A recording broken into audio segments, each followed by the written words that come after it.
war degdeg ah muuqaalkan daawo Facebook iyo ku soo qarxin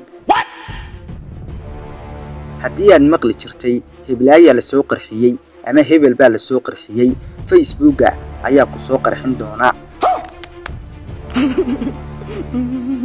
sawiraantaada khaaska ah iyo muuqaaladaada khaaska ah ee moobilkaaga kuugu jira ayuu soo dhigi doonaa boostiga Facebook-gaaga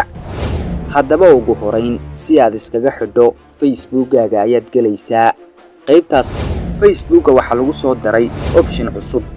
optionkaas oo saacidi doona in muuqaalada kuugu jira moobilkaaga iyo sawiraanta uu soo dhigi doono boostiga Facebook-gaaga adiga oo aan ogeyn haddaba muuqaalkan waa muhiim ee ila daawo runtii waad la yaabsantahay soo maaha haddaba daawo muuqaalkan haddii aad ku cusub tahay page-keenan Facebook ee Wardi Cali Official nagu soo biir oo follow dheh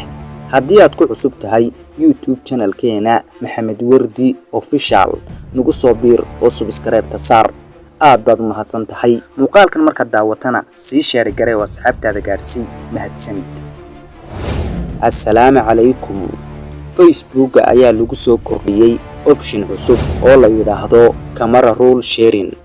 option-kan cusub ayaa dad badan oo Facebook isticmaala baqdin badan ku abuuray ama cabsi badan sawiraantaada khaaska ah ee kuugu jira moobilkaaga ayuu si toos ah u soo dhigayaa boostiga Facebook-gaaga ama qaybta story-ga haddii aad maqli jirtay hebel baa la soo qarxiyay ama heblaayo ayaa la soo qarxiyay Facebook ayaa si toos ah ku soo qarxin doona haddaba runtii dad badan oo Facebook isticmaala oo adduunka daafiisa ku nool ayay baqdin badan ama cabsi badan ku abuurmatay haddaba ugu horeyn si aad iskaga xidho Facebook-gaaga ayaad gelaysaa qaybtaas sare ee ku muuqata ayaad ku dhufanaysaa hoos ayaad u daadegaysaa waxaad ku dhufanaysaa halkay ku qoran tahay settings and privacy markii aad ku dhufato waxaad ka sii dooranaysaa settings markii aad ka sii doorato kadib qaybtan ayaa ku soo baxaysa hoos ayaad u daadegaysaa waxaad ka dooranaysaa halka ay ku qoran tahay camera roll sharing waad ku dhufanaysaa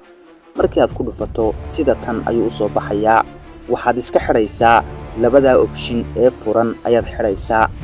sida tan ayaad u xidhaysaa markaad xidho waad ka noqonaysaa haddaba option-kanu haddii aad ka isticmaalayso Facebook Lite kuma soo baxayo ee wuxuu ku soo baxayaa Facebook buluuga ah ee originalka ah